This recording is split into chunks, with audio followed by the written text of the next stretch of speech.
चार बहुत ही इंपॉर्टेंट चीज है इस बिजनेस में, और सक्सेसफुल बनने के लिए इस बिजनेस में पाथ को फॉलो करना पड़ता है हमको। और एक पाथ जो है, सीरियसली पाथ जो इस बिजनेस में बनाया गया है, वो बनता है चार बहुत ही बेहतरीन शब्दों से, जो कि है P फॉर, तेजी से बोलो, patience, A for attitude, T for teachability और H फॉर हॉनेस्टी। ये चार चीजें बहुत ज्यादा जरूरी हैं हमारे बिजनेस में, मैंडेटरी हैं, हमेशा आपको फॉलो करनी पड़ेंगी। हजारों लोगों को मैंने इस बिजनेस में इन चार चीजों की कोई ना कोई एक चीज की कमी से बर्बाद होते हुए देखा है। पहला P फॉर पेशेंस। तो पेशेंस कैसे रहना चाहिए? हर चीज की एक क्या होती है, कोई भी मिनिमम पीरियड होता है। जैसे प्रेगनेंसी है, तो प्रेगनेंसी का पीरियड कितना है भाई साहब? 9 महीना। अब हम में से कोई जल्दबाज है, उसको 4 ही महीने में बच्चा चाहिए, क्या करना पड़ेगा? कोई है तरीका है आपके पास? कैसे करें?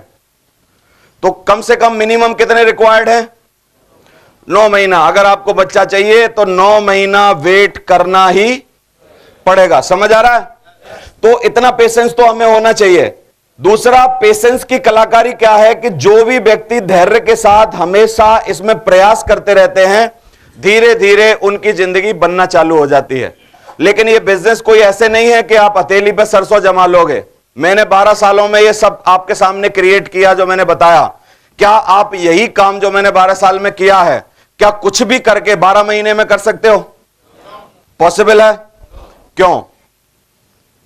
क्योंकि उतना नेटवर्क बनने के लिए, उतनी चीजें होने के लिए मिनिमम समय रिक्वायर्ड है। मैंने 12 में किया, ऐसा है आप 8 में कर सकते हो, कम किया जा सकता है, लेकिन 12 साल को 12 महीनों में कन्वर्ट नहीं किया जा सकता। पॉसिबल है क्या? बोलो आप। नहीं है। इसलिए हमको पेशेंस के साथ काम करना होगा। दूसरा, हमारे पेशेंस की परीक्षा कब होती है? जब हम इस बिजनेस में लॉ ऑफ एवरेज से रूबरू होते हैं। लॉ ऑफ एवरेज क्या होता है इस बिजनेस में? आप अगर इस बिजनेस में किसी को लाना चाहते हो तो एक रेशो है, हम लोग 10 लोगों से बातें करेंगे, 7 हमको उसमें से तवज्जो देंगे। कितने?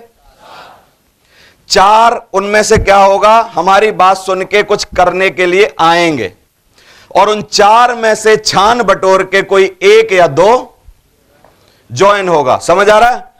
10, 7, 4, 1। अब जैसे जैसे आप काम करना चालू करोगे, जैसे जैसे आपकी शार्पनेस बढ़ेगी, तो ये रेशो थोड़ा सा आपके लिए अच्छा हो जाएगा। यानी 10 की जगह 7 जो है वहां पर 9 हो सकता है ना? फिर जहां पर 4 है वहां क्या हो सकता है? 4 की जगह पर करते करते समझ आ जाएगा तो 6, और 6 जहां पर 1 है वो क्या हो सकता है? 4 भी हो सकता है। 10 को बुलाओगे 4 ज्वाइन कर जाएंगे, 10 को बुलाओगे 6 ज्वाइन कर जाएंगे। मेरा जो रेशो है आजकल, अगर मैं 10 लोगों पे मेहनत करूं और सरीके से उनको समझाऊं, मेरा रेशो है 10 में से 8 लोगों को अंदर ला सकता हूं मैं। समझ आ रहा है कि नहीं? क्योंकि मैं समझाऊंगा, सारी चीजें बताऊंगा, तो कोई 2-1 लोग ऐसे होंगे जिनको मैं समझा ही नहीं पाऊंगा, लेकिन बाकी के 8 लोगों को अंदर ला सकता हूं। और बिल्कुल कोई नया है जो आया है बिजनेस में, उसका रेशो क्या होना चाहिए? 10 में से 1 को तो ला ही सकता है ना आराम से। तो सबके साथ ये रेशो, लॉ ऑफ एवरेज जो है वो काम करता है, आपके साथ भी काम करेगा, और दुनिया में हर काम में ये एवरेज लगता है। जैसे मान लो मैं ठेल पे कुछ बेचने वाला हूं, आपने ठेल पे बेचने वाले बहुत लोग देखे होंगे, और जब वो निकलते हैं घर से तो पूरी ठेल भर के निकलते हैं और आवाज लगाते रहते हैं, बस बैगन ले लो, आलू ले लो, बोलते हैं ना, और घूमते रहते हैं, और उनको कोई चिंता नहीं होती कौन आवाज सुन रहा है, कौन आ रहा है, कौन नहीं आ रहा है। लेकिन एक बात पक्की है, बताऊं वो क्या? शाम को ठेल खाली होती है। शाम को ठेल खाली होती है। समझ आ रहा है कि नहीं? लेकिन वो क्या पेशेंसफुली करते रहते हैं, आवाज देना कभी भी बंद नहीं करते, और चलना कभी भी बंद नहीं करते। चलते रहें और आवाज देते रहें। उनको कंफर्म है कि शाम को तो ठेल खाली होनी है। अब उनके पास भी ऑब्जेक्शन रिजेक्शन होता है। जब उनके पास लोग आते हैं तो कई लोग उनको बोलते हैं सब्जी बासी है, फरानी है, महंगी है, ऐसा है, यों है, त्यों है, वो रोज सुनते हैं। लेकिन उनको एक ही बात पता है, शाम को ठेल खाली होगी। समझ आ रहा है? और रोज वो प्रयास करते रहते हैं। सेम इसी तरीके से हमको भी पेशेंसफुली अगर ये करें, हम प्रयास करें, तो जिंदगी हमारी बनेगी कि नहीं? बोलो। तो हमेशा इस बात को ध्यान रखोगे। पाथ का पहला P फॉर पेशेंस, और पेशेंस क्यों जरूरी है? एक रूल लागू होता है इसमें, SW5 रूल। क्या रूल है ये? इसमें हर लाइन में एक S होगा और एक W होगा। देखो, some will come, some will not come. तीसरा क्या है? So what, someone is waiting, आपका कोई ना कोई इंतजार कर रहा है, और सो स्टार्ट वर्किंग। समझ आ रहा है? हमेशा कुछ लोग आएंगे, कुछ लोग नहीं आएंगे, तो क्या? कुछ लोग आएंगे, कुछ लोग नहीं आएंगे, तो क्या? तो कोई तो आपका इंतजार कर रहा है, इसलिए हमको क्या करते रहना चाहिए? काम करते रहना चाहिए। तो कितने लोग ऐसे हैं जिनको समझ आ गया और पेशेंसफुली करते रहेंगे, लगातार करेंगे? करेंगे? हमेशा फसल अगर हमको उगानी है तब भी पेशेंस रखना पड़ता है। आज बीज बो के आए, कल फिर पानी लगाना पड़ेगा, फिर उसकी फसल बड़ी होगी, फिर देखने जाना पड़ेगा, फिर खाद डालनी पड़ेगी, फिर यह करना पड़ेगा, और कोई 9-10 महीनों बाद हमारे पास फसल आएगी। ऐसा होता है कि नहीं? लेकिन आज ही बीज डाला और आज ही हम कुरेदने लगे, कुछ हुआ नहीं, कुछ हुआ नहीं, चिंता करें, फिर होगा कुछ नहीं। सेम बिजनेस है। गांधी जी ने पेशेंस की पराकाष्ठा को पार किया। गांधी जी ने जब जंग चालू की, आजादी की, तो जंग चालू करने के बाद 1947 में जब हमको आजादी मिली, तो भाई साहब इस पीरियड में गांधी जी को लगभग 50 साल हो गए थे। कितने साल? आप सोचो कितना महान आदमी है कि कोई 50 साल तक एक ही लड़ाई को लड़के जूझ के उसको जीतना चाहे। 50 साल कोई उसको हिला ना पाए, 50 साल कोई उसको झुका ना पाए, 50 साल कोई उसको रोक ना पाए, 50 साल वो किसी और चीज में ना फंसे, 50 साल किसी और की ना सुने। हजारों लाखों लोग आए बीच में, लोगों ने बोला गांधी जी जो आपने अहिंसा का धर्म अपनाया है ना, अहिंसा के धर्म पर आज तक चल के कोई भी देश आजाद नहीं हुआ है। उनको तथ्य और प्रमाण दिए गए। गांधी जी का एक ही जवाब था कि आज तक अगर कोई देश आजाद इसलिए नहीं हुआ है अहिंसा पर, क्योंकि आज से पहले गांधी कहीं पैदा ही नहीं हुआ है। समझ आ रहा है कि नहीं? और उन्होंने अपनी लड़ाई लड़ी और 50 साल तक उसको जी के दिखाया। तो हम भी थोड़ा बहुत पेशेंस दिखा सकते हैं। कम से कम पेशेंस का टाइम पीरियड बता दूं, 5 साल। कितने लोग 5 साल तक जूझेंगे किसी भी कीमत पर? 5 साल तक कोई झुका तो नहीं पाएगा, 5 साल तक कोई हिला तो नहीं पाएगा, 5 साल किसी की बातों में नहीं आएंगे, 5 साल कोई रोक तो नहीं पाएगा, तो you will be the diamond. आप डायमंड बन जाओगे अगर 5 साल लगे रहे। दूसरी चीज क्या है? A for attitude. ये एक ऐसी चीज है जो हमेशा फेलियर में और सक्सेस में एक बहुत ही बारीक अंतर पैदा करती है। नजरिया, किस हिसाब से हम चीजों को देख रहे हैं। समझ आ रहा है? एक जगह मंदिर बन रहा था और 3 मजदूर काम कर रहे थे। तो पहले वाले मजदूर से किसी व्यक्ति ने पूछा कि भैया क्या कर रहे हो? तो मजदूर ने जवाब दिया, दिख नहीं रहा, पत्थर तोड़ रहा हूं।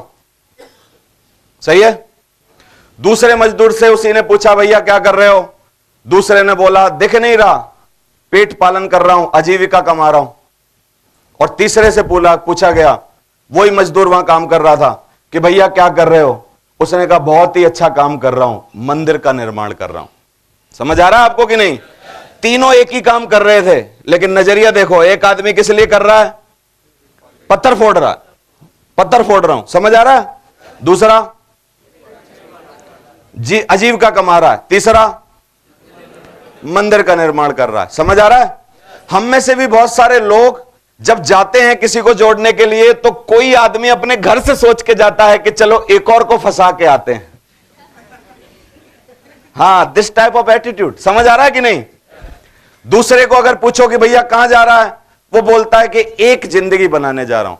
और तीसरे को पूछो तो कहां जा रहा है, तीसरा बोलता है कि डायमंड ढूंढने जा रहा हूं, डायमंड ढूंढने जा रहा हूं। समझ आ रहा है कि नहीं? It's all about your attitude. आपके एटीट्यूड पर निर्भर करता है कि आप चीजों को किस तरीके से देख रहे हो। समझ आ रहा है कि नहीं? तो एटीट्यूड बहुत ज्यादा अंतर पैदा करता है। एक बार 2 दोस्त तैयार होकर इंटरव्यू के लिए तैयार हुए और जा रहे थे, और ऊपर से कबूतर ने बीट कर दी। एक का कोट वोट खराब हो गया पूरा, उसने मुंह सुकोड़ा, रूमाल निकाला, उसने कहा यार ये आज अपशकुन हो गया, और ये मेरा क्या है ना, ये कोट खराब हो गया, अब कैसे इंटरव्यू होगा। बड़ा दुखी हो गया और बीट कर दी, यार गंदा हो गया, अब दोबारा नहाना पड़ेगा, दोबारा कपड़े साफ करने पड़ेंगे, ये वो। बगल वाला दोस्त हंस रहा था। वो उसने पूछा, क्यों हंस रहा भाई? मेरा कोट खराब हो गया, तुझे मजाक सूझ रहा है? उसे बोला, नहीं, मैं ये सोच रहा हूं कि भगवान ने अच्छा किया भैंसें नहीं उड़ती हैं।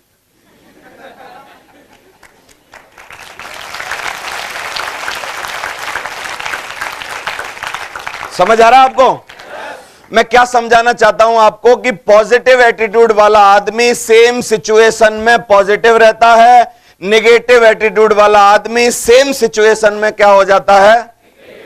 नेगेटिव हो जाता है। It's all about your attitude. और एटीट्यूड नजर से नजरिया नहीं होता है, नजरिया एक्चुअली आपके दिमाग में होता है। हम चीजों को देखते वैसे ही हैं जैसे कि हमारे दिमाग में पहले से फीड होता है। एक बार एक विधवा का पति मर गया, एक एलआईसी का एजेंट उसके पास आया। एलआईसी के एजेंट ने बोला सहानुभूति जताते हुए कि मेरे को लगता तो नहीं कि मेरे को ऐसा दिन आया कि मैं आपको ये मरे हुए आदमी का एक चेक आपके हाथ में दे रहा हूं, पैसे देते हुए मुझे अच्छा तो नहीं लग रहा है, लेकिन क्या है मेरी मजबूरी है कि आपको पैसे तो देने पड़ेंगे। ऐसे वो दुख जता रहा था। ये औरत इतनी देर में बोली कि मुझे पता था, तुम सब आदमियों की फितरत ऐसी होती है कि किसी औरत को 2 रुपए मिले और तुम्हें लफड़ा होने लगता है दिमाग में। वो क्या कहने की कोशिश कर रहा है और ये बेचारी क्या समझ रही है? आपको समझ आ रहा है आपको कि नहीं?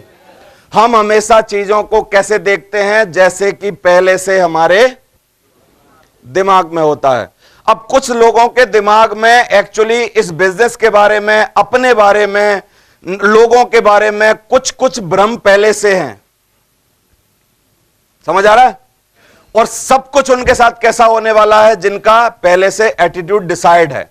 तो पॉजिटिव एटीट्यूड रखने के लिए हमारा सबसे अच्छी बात है कि हमको पॉजिटिव लोगों के साथ रहना चाहिए। चीजों को देखने का हमारा नजरिया बदलना चाहिए। खराब रोड को देखने के बाद कई लोग सबसे पहले सरकार को गाली देते हैं, रोड इतने खराब है।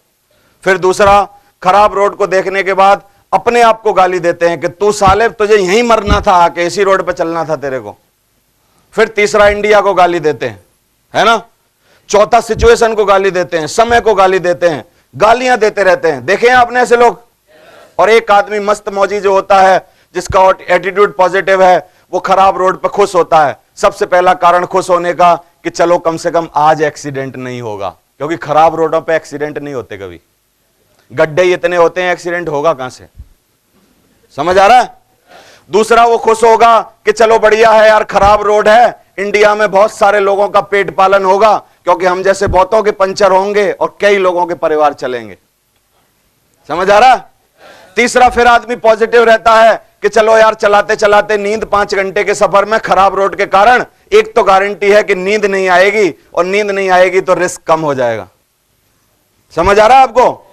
तो मैं क्या सोच रहा हूं, मैं क्या बता रहा हूं आपको कि एक ही सेम सिचुएशन में पॉजिटिव लोग पॉजिटिव मैसेज लेते हैं, नेगेटिव सिचुएशन आदमी, नेगेटिव जो जिसके दिमाग में रहता है, सेम सिचुएशन में वो कैसा मैसेज लेता है?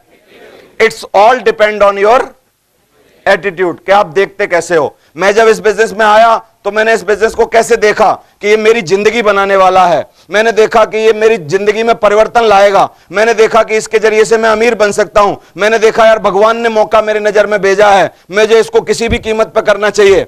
और मेरे ही बगल में कोई पड़ोसी आया होगा, उसने देखा होगा कि देखो कितनों को लूट रहे हैं, है कि नहीं? उसने देखा होगा देखो बर्बाद हो रहे हैं लोग। उसने देखा होगा देखो कितने महंगे प्रोडक्ट बेच रहे हैं। उसने देखा होगा देखो लो जिंदगी नहीं बनेगी, गारंटी है कंपनी भागेगी। उसने कुछ और देखा होगा, और सेम सिचुएशन थी, और एक आदमी की जिंदगी बन गई, एक पहले दिन ही सोचते हुए रह गया। मैं आपको जहां पहुंचाना चाहता हूं वहां पहुंच पा रहे हो कि नहीं? बोलो, कितने लोग पहुंच रहे हैं? It's all depend on your attitude. आपको चीजों को देखने का नजरिया आपके पास कैसा है? बाटा कंपनी के 2 सेल्समैन बहुत दिन पहले गए, उनको एक सर्वे के लिए भेजा गया, और सर्वे के लिए भेजा नीग्रोस के पास, साउथ अफ्रीका में। साउथ अफ्रीका में एक ऐसे टापू पे भेजा गया जहां पर इससे पहले लोग कभी जूता पहनते ही नहीं थे। समझ आ रहा है? 2 सेल्समैन बाटा कंपनी के गए। एक सेल्समैन ने शाम को रिपोर्ट किया सारी सिचुएशन देखने के बाद कि सर आपने मरवा दिया, कौन से जन्म का बदला लिया मेरे से? मरवा दिया आपने, कौन से जन्म का बदला लिया मेरे से? ऐसी जगह बेच दिया, साला 100 आदमी के पैरों में अगर देख रहा हूं तो एक भी आदमी के पैर में जूते नहीं हैं। और जो आदमी जूता पहनना नहीं जानता, क्या वो बाटा का जूता पहनेगा? समझ आ रहा है? अपने मालिक को उसने ऐसा रिस्पॉन्स किया। और दूसरे आदमी को जब पूछा गया, जो दूसरा सेल्समैन था, उसने कहा भाई तुम्हारे क्या हाल हैं? उसने कहा वेरी मार्वलस सर, ट्रेमेंडस। ऐसी जगह भेजा है सर आपने, एक पैर में जूते गिफ्ट कर दो, 99 आदमी अपने आप खरीद लेंगे दूसरे का देखने के बाद। लफड़ा ही खत्म हो गया सर, लफड़ा ही खत्म है sir. Thank you very much. दूसरे सेल्समैन ने बोला सर एक पीस मेरे को भिजवाओ आप सैंपल में, और मैं दिखा दिखा के सारे पैरों में जूते पहना दूंगा, लिख के दे रहा हूं आपको, आपने इतनी बढ़िया जगह बेच दिया है, यहां बेचने की जरूरत ही नहीं, जूते तो अपने आप बिक जाएंगे। It's all about your attitude. मेरी बात समझ पा रहे हो कि नहीं? It's all about your attitude. तो आपको किस तरीके का एटीट्यूड रख के इस बिजनेस को करना चाहिए? कई लोग घर से निकलने से पहले इस बिजनेस में घर ही बैठे बैठे अपने रिजेक्शन को पक्का कर लेते हैं, और घर बैठे बैठे ये सोचते हैं, खाट पे बैठे बैठे, कि आज पूरे दिन मेरा कुछ होने वाला नहीं है। क्या किसने बोला ये आज इसका कुछ नहीं होगा? है? फिर दूसरा ख्याल आता है दिमाग में, तू कितना ही मेहनत कर ले, तेरा बाप भी गरीब था, बाबा भी गरीब था, तू साले गरीब मरेगा। समझ आ रहा है? फिर तीसरा ख्याल आता है, जब कुछ होना ही नहीं है तो फिर जाना क्यों है, और घर ही बैठा रहता। It's all about your attitude. समझ आ रहा है कि नहीं आपको? और कोई आदमी इतना खुश होकर घर से बाहर जाता है कि चलो एक दिन और मिल गया जिंदगी में, आज जिंदगी बनाता हूं, आज मेरी जिंदगी का निर्माण होगा, कोई एक डायमंड मेरे को आज मिलेगा जो जिंदगी में 5 साल मेरा साथ देगा, चलो जल्दी तैयार हो जाता हूं, 6 बजे उठ जाता हूं, और 6 बजे उठने के बाद रात को 11 बजे तक वो मेहनत करता है। एक आदमी निगेटिव सोच के घर से जा रहा है, एक आदमी पॉजिटिव सोच के घर से जा रहा है। It's all about your attitude. बात समझ आ रही है कि नहीं आपको? तो ये A4 एटीट्यूड जो है वो दुनिया में बहुत बड़ा अंतर पैदा करता है दोस्तों। 100% success depend only your attitude. और एक अच्छी बात और है, एटीट्यूड की स्पेलिंग को, ए को अगर 1 नंबर दोगे और टी को जितने नंबर पे वो आती है, अगर ऐसे नंबर रखोगे तो एक ही स्पेलिंग है अंग्रेजी वर्ड में जिसका टोटल 100% आता है, 100 आता है। एटीट्यूड, आपका नजरिया। समझ आ रहा है?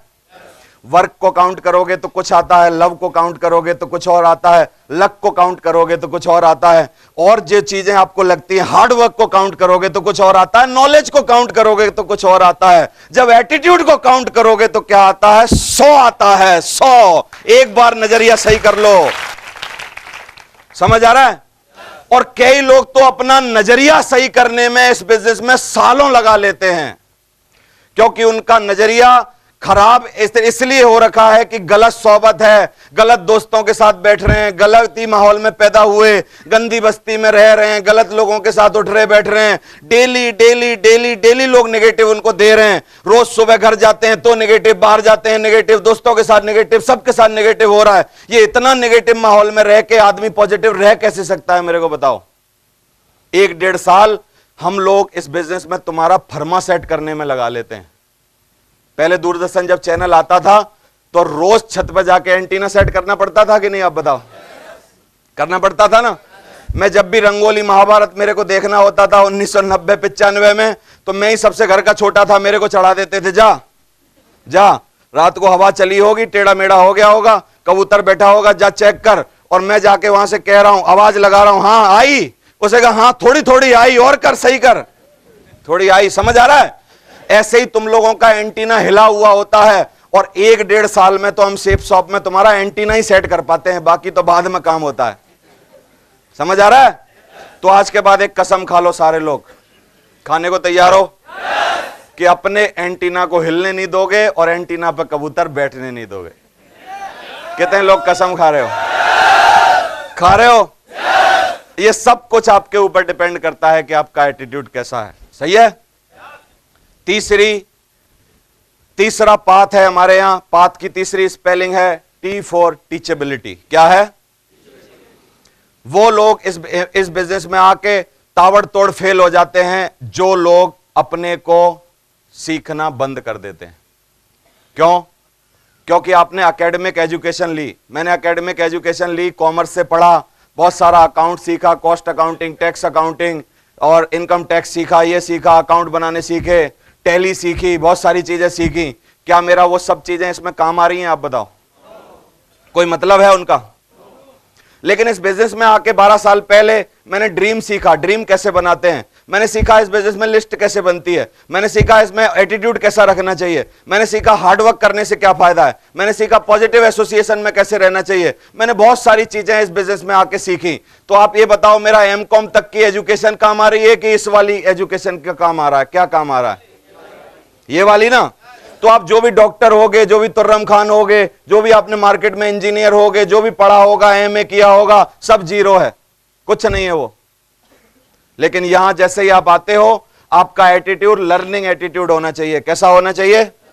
सीखने की चाह आपके अंदर होनी चाहिए, नई चीज सीखने की। और कोई बच्चा भी सिखा रहा हो, शुक्रवार की ट्रेनिंग में हमारे यहां जब आप आओगे, मेरे अलावा काफी सारे बच्चे होंगे। 22 साल 25 साल का लड़का, बहुत ही छोटा सा लड़का आपको ट्रेंड करेगा। बहुत सारे लोग 60 साल के बैठे होंगे, उनकी ईगो अलाउ ही नहीं करेगी उनको कि ये बच्चा हमको कुछ सिखा सकता है। बोलेंगे अरे ये क्या सिखाएगा, इससे ज्यादा जितना इसने दूध पिया है ना, उतना तो पानी पी रखा हमने। समझ आ रहा है कि नहीं? लेकिन यहां वही आदमी इस बिजनेस में हीरो बनेगा। कौन? जो अपने को ऑलरेडी खाली करके आएगा।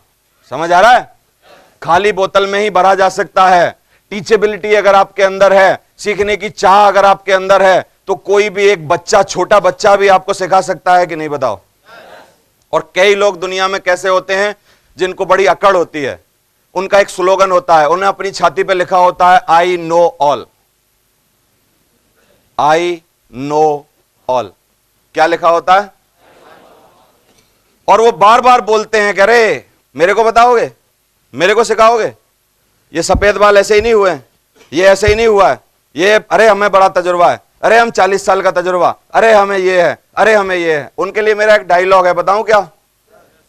जो सब जानता है वो भगवान होता है, और भगवान अदृश्य होता है, दिखाई नहीं देता। और जो सब जानते हैं वो थोड़े दिन बाद इस धंधे में भी अदृश्य हो जाते हैं, कहीं दिखाई नहीं देते। क्योंकि जो इतना जानते हैं उनकी जरूरत क्या है? यहां उनको लुप्त हो जाना चाहिए भगवान की तरह। वो सब लोग मेरी नजर में भगवान हैं जो बहुत कुछ जानते हैं, क्योंकि बहुत कुछ जानने वाले को हमेशा आदर की दृष्टि से देखना चाहिए। और वो कभी आपको किसी गली लुक्कड़ पे नहीं मिलेगा, क्योंकि आज तक भगवान के दर्शन नहीं हुए कभी भी। क्योंकि जो सब जान गया उसको तो मानव बन के रहने की जरूरत नहीं है, उसको अदृश्य हो जाना चाहिए। और जो सब जानता है उसको अदृश्य होना जरूरी है। और धंधे में धीरे धीरे वो बचेगा कौन? जो इस बिजनेस में टीचेबल होगा। कितने लोग सीखने की ख्वाहिश रख सकते हैं? बाल काटने का अगर आपको शौक है, आप बाल काटना चाहते हो, बाल काटने का बनना चाहते हो, तो आपको कम से कम 2 साल लग जाएंगे। जाओ जाके सीखो। 6 महीने तो आपको आदमी उस तरह नहीं पकड़ने देगा जिसकी दुकान में जाओगे, क्योंकि वो किसी के गाल कटवाना नहीं चाहता तुमसे। सही है? यानी 10 रुपए की औकात है बाल कटवाने की। जब आप अच्छे बाल काटोगे तो कितने रुपए दोगे उसको? 10 रुपया। 10 रुपए की चीज को सीखने के लिए 2 साल लगते हैं, तो साला करोड़पति बनने के लिए हाथ पे हाथ रख के बैठे बैठे सीख जाएगा आदमी? क्यों? हाथ पे हाथ रख के सीख जाएगा? ट्रेनिंग में कभी नहीं आएगा तो सीख जाएगा? मैं हजारों लोगों को देखता हूं, ज्वाइन कर लेते हैं, लेकिन उनको रोज फोन करना पड़ता है, भाई साहब शुक्रवार को ट्रेनिंग में आ रहे हो? जवाब देगा, अरे हाँ पेट में दर्द है, ठंड बहुत है, पिताजी घर पे नहीं है, बच्चे छोटे हैं, फलाना है, ये है, तो है। इसको कानपुर से उठ के 5 किलोमीटर दूर जहां हमारी ट्रेनिंग हो रही है, ऐसे लग रहा है जैसे दुबई जाना पड़ रहा है। और जो लोग इस बिजनेस में बहाने देते हैं उनका एक ही कारण है, बता दूं क्या? उनके सपने रियल नहीं है, फेक हैं वो लोग। जो बोल रहे हैं वो अंदर से नहीं है। मैं आपको एक चीज बता सकता हूं, जितने लोग बहाने बना रहे हैं, या तो आप जिंदगी में बहाना बनाओगे या तो आप जिंदगी में पैसे बनाओगे, और दोनों चीजें कभी साथ बनने वाली नहीं है। अगर आपको पैसे बनाने हैं, बहाना बनाना बंद कर दो, और अगर आपको बहाने बनाने हैं, पैसे के बारे में भूल जाओ। बोलो क्या करना है? पैसे बनाने हैं। मेरे को पैसे बनाने थे, जिंदगी में आज तक कभी कोई बहाना नहीं दिया। कल मेरे को एक बहुत सॉलिड बहाना था यहां ना आने का। मेरे पिताजी आईसीयू में भर्ती होने वाले थे, बिल्कुल 3 बार मैंने बिठाया गाड़ी में, और तीनों बार उनको किसी ना किसी कारण से घर में छोड़ना पड़ा। मुझे लग रहा था कि मैं कैसे जाऊंगा, लेकिन मैं मां कसम बोल रहा हूं, जो भी हो जाता, देवेंद्र शर्मा इस स्टेज पे आता, कुछ भी हो जाता, आता।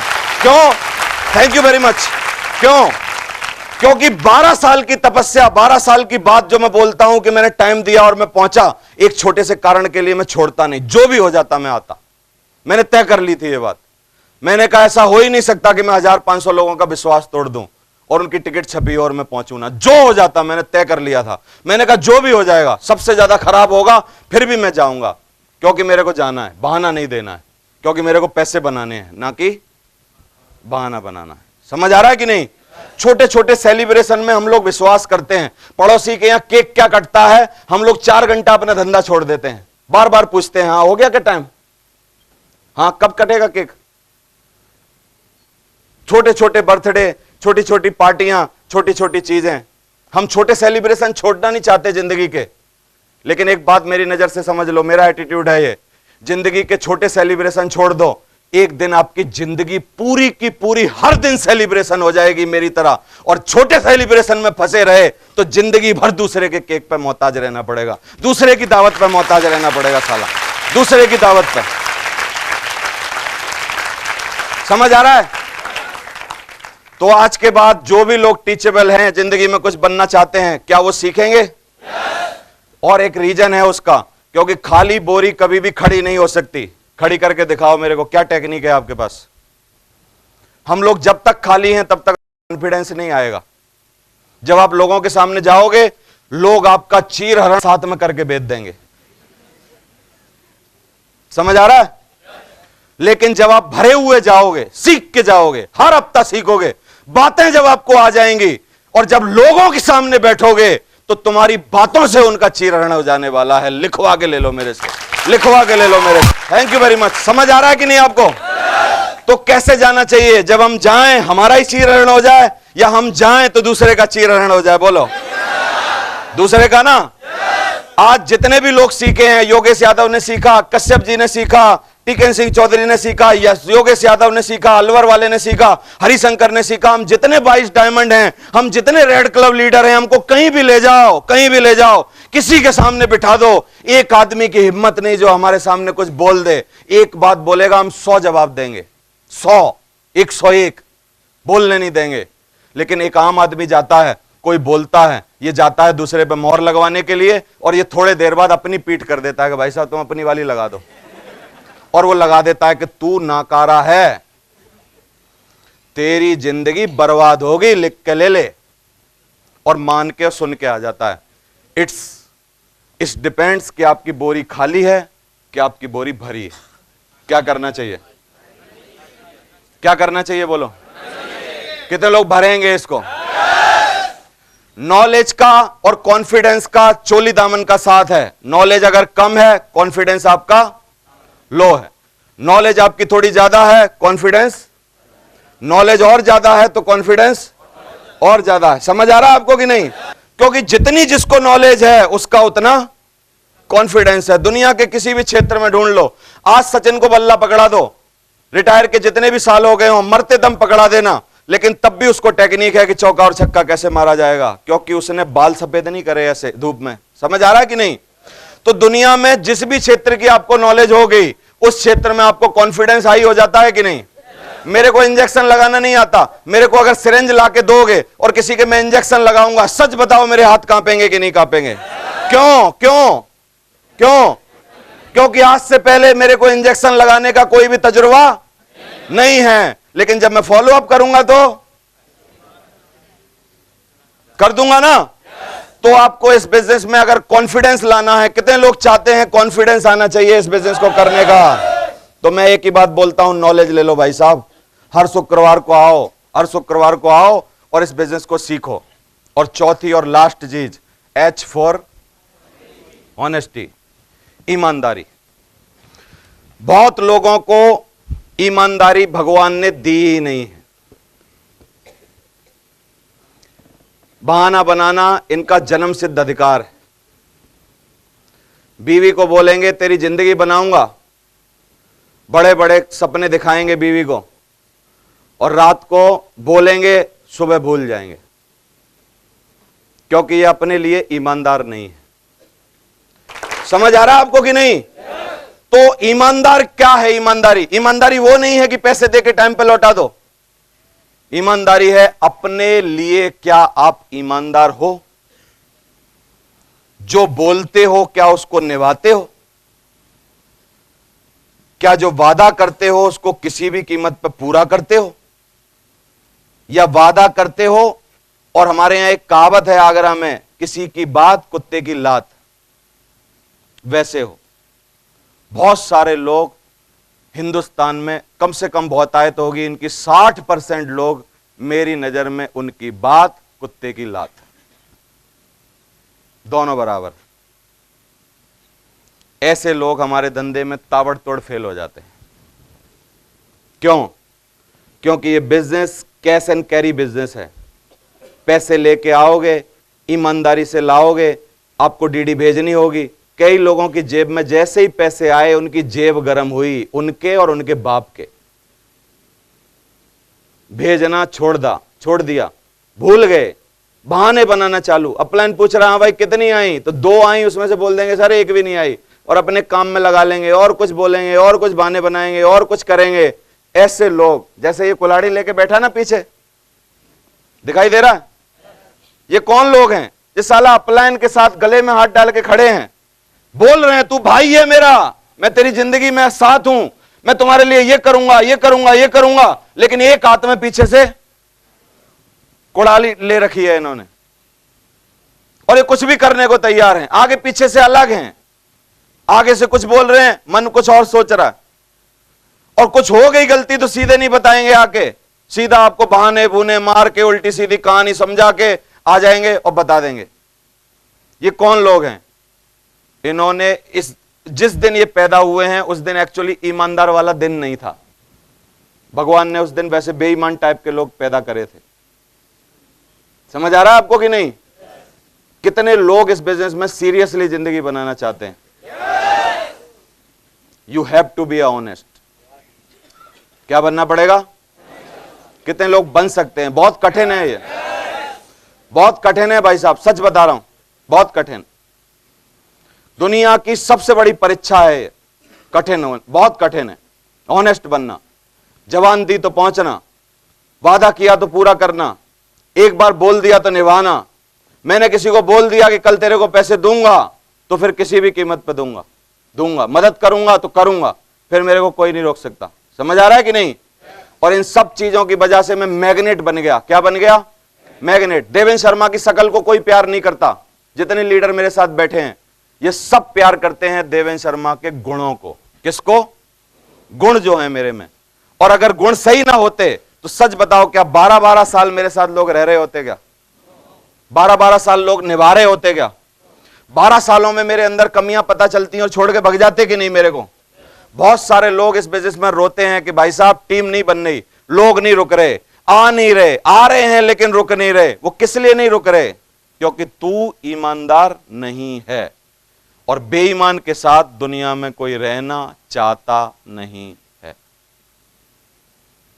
कभी तू वादा करता है तो फॉलो अप पे टाइम पे नहीं पहुंचता, पैसे का वादा करता है तो पैसे में लफड़ा कर देता है, और कोई वादा करता है तो और कोई चीज में नीचा हो जाता है, कभी तेरा व्यवहार सही नहीं रहता, कभी और कोई बात करता है, और लोग ताबड़तोड़ तेरे को क्या कर रहे हैं?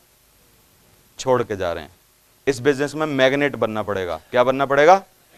मैग्नेट। जो भी आपके पास आए आपके गुणों के कारण आपसे चिपक जाए। समझ आ रहा है?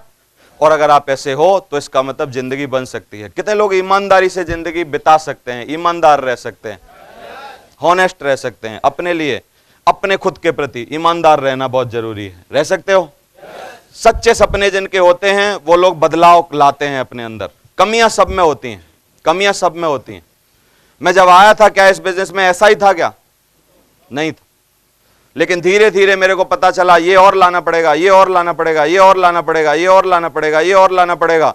मैं धीरे धीरे अपने में इंप्लीमेंट करता गया। हर आदमी को अपने गिरेबान में झांक के ये पता चलता है कि क्या कमी है, क्या अच्छाई है। बताओ कौन नहीं जानता ये बात? सब जानते हैं कि नहीं? जीतते कौन लोग हैं? जो अपनी कमियों पर काम करते हैं। समझ आ रहा है? गलतियां हर आदमी से होंगी, क्योंकि बिना गलती के भगवान आदमी को बना ही नहीं सकता। मैंने एक किताब में पढ़ा, आदमी की मैन्युफैक्चरिंग बिना गलती के पॉसिबल ही नहीं है। भगवान ने अगर आदमी बनाया है तो इसका मतलब गलतियों के साथ भेजा है। लेकिन सफल कौन लोग होंगे? जो अपनी गलतियों पर काम करेंगे। बहुत लोग मेरे नेटवर्क में कैसे आए? गए डाउनलाइन के यहां रहे, डाउनलाइन के यहां रहे, और साला डाउनलाइन के यहां जाके उसी की बहन से चक्कर चला दिया। और कई लोग मेरे नेटवर्क में डाउनलाइन की बहनों को लेके भाग गए।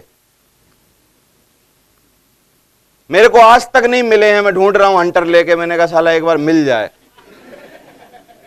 मिले ही नहीं मेरे को। समझ आ रहा है? कितनी उम्मीदों के साथ आदमी इनको घर ले गया था, क्या सोचा था इनके बारे में, और इन्होंने क्या किया, क्या सिला दिया उसको, और जीवन बर्बाद कर लिया। कई लोग आए जो अपने घर वालों के लिए ईमानदार नहीं थे, शादीशुदा थे, फिर भी साले दूसरे लड़की के चक्कर में पड़ गए। एक लड़की आई, थोड़े से नैन मटकाए, तीसरे दिन में चले गए। समझ आ रहा है? दुनिया में कई लोग आएंगे बिजनेस में, और आने के बाद आपकी ईमानदारी चेक करेंगे। ईमानदारी हर तरीके से आपको दिखानी होगी। मेरे जितने फ्रंटलाइन लीडर हैं, मेरे साथ रहते हैं, एक भी चरित्र की कमी आप उनमें बता ही नहीं सकते। मेरा पक्का डिसीजन है, जैसे ही तेरे बारे में एक भी कमी मेरे पास आई, देवेंद्र शर्मा की डिक्शनरी में सॉरी और माफी 2 वर्ड हैं ही नहीं। माफ नहीं करता मैं किसी को। एक गलती पे पेन तोड़ देता हूं। कलम लिखते हैं ना, मृत्यु दंड, और थट खत्म। समझ आ रहा है कि नहीं? ऐसे बहुत सारे लोग आए, बहुत सारे लोग चले गए। टिकता कौन है? टिकता कौन है? जो अपने सपनों के प्रति, अपने घर वालों के प्रति, अपनी बातों के प्रति, अपनी जवान के प्रति, अपनी सब चीजों के प्रति इस बिजनेस में क्या होता है? ऑनेस्ट होता है। तो क्या लगता है आपको आप में ये क्वालिटी है? कुआरा है अगर कोई आदमी, बहुत ज्यादा शादी की खुजली है, करवा लो, करवा लो। क्या है? करोड़पति बने ना बने कोई आदमी हिंदुस्तान में, लखपति बने ना बने, अरबपति बने ना बने, गारंटी है एक लड़की का पति जरूर बनेगा। आगे पीछे कभी ना कभी बनेगा, गारंटी है, लिखवा के ले लो मेरे से। समझ आ रहा है? तो क्या उखाड़ लेगा? बन जाएगा तो। क्यों? बहुत लोग घूम रहे हैं, ईमानदार नहीं है, रात को अपलाइन को उल्टी सीधी बातें कर रहे हैं, समझा रहे हैं। रात को अपलाइन बोल रहा है चलो ऐसे ऐसे कर लो, और फिर 2:30 बजे तक व्हाट्सएप पे लगे हैं, फिर 2:30 बजे तक गर्लफ्रेंड से बातें करने लगे हैं, और फिर सुबह लेट हो गए, और फिर अपलाइन ने पूछा कि उठ गया बेटा, जा रहा है कहीं काम कर रहा है कि हाँ हाँ रास्ते में हूं, अभी घर में ही पड़े हैं। बहाने बना रहे हैं। रात को 3 बजे उठ रहे हैं, 3 बजे सो रहे हैं, तो सुबह उठेंगे कितने बजे?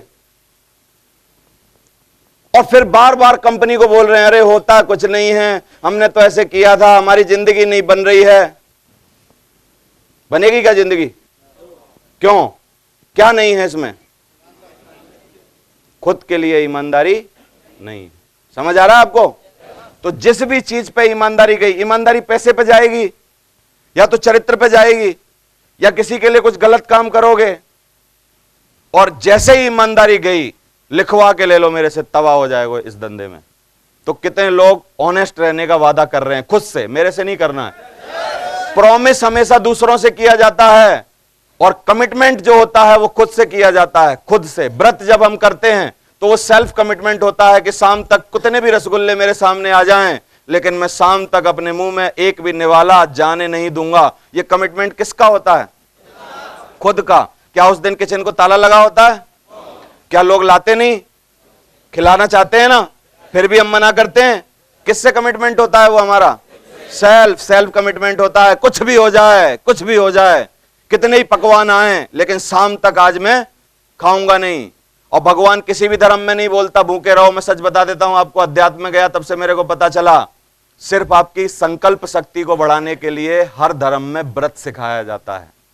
किसको बढ़ाने के लिए? आपकी संकल्प शक्ति, जो आपने संकल्प किया, क्या आप उस संकल्प पर कितने दिन तक अडिग हो? सिर्फ अपनी संकल्प शक्ति को बढ़ाना है। आप पे जब भी आप कोई भी व्रत करते हो, सेल्फ का कमिटमेंट कितना रखते हो और कितना उसको ईमानदारी से निभाते हो, उसको सिखाने के लिए हर धर्म धरती पे जो चलता है वो व्रत सिखाता है। और हमारा बिजनेस, ये बिजनेस भी आपको व्रत सिखाता है, आपको आपकी ईमानदारी का व्रत। समझ आ रहा है? तो कितने लोग ऑनेस्ट होने का वादा कर रहे हैं कि नहीं जी हिलेगी नहीं किसी भी कीमत पर, कुछ भी हो जाए, ना कोई लड़की ऐसी बनी है धरती पर जो हमको हिला सके, ना कोई ऐसी चीज बनी है, ना कोई पैसे बने हैं, ना कुछ बना है। हमेशा अपनी मेहनत पर भरोसा करो, दूसरे के पैसे से कुछ नहीं होने वाला है। जितने लोगों ने दूसरे के पैसे गलत यूज किए हमारे बिजनेस में, उन सब ने यहां पर बहुत ही ज्यादा तकलीफ झेली है। सबसे पहली तकलीफ हमारी नजरों में गिर जाते हैं वो लोग, आधी डीडी लेके आ जाते हैं लोगों की। मैं मना करता हूं स्टेज से आधी डीडी मत लो।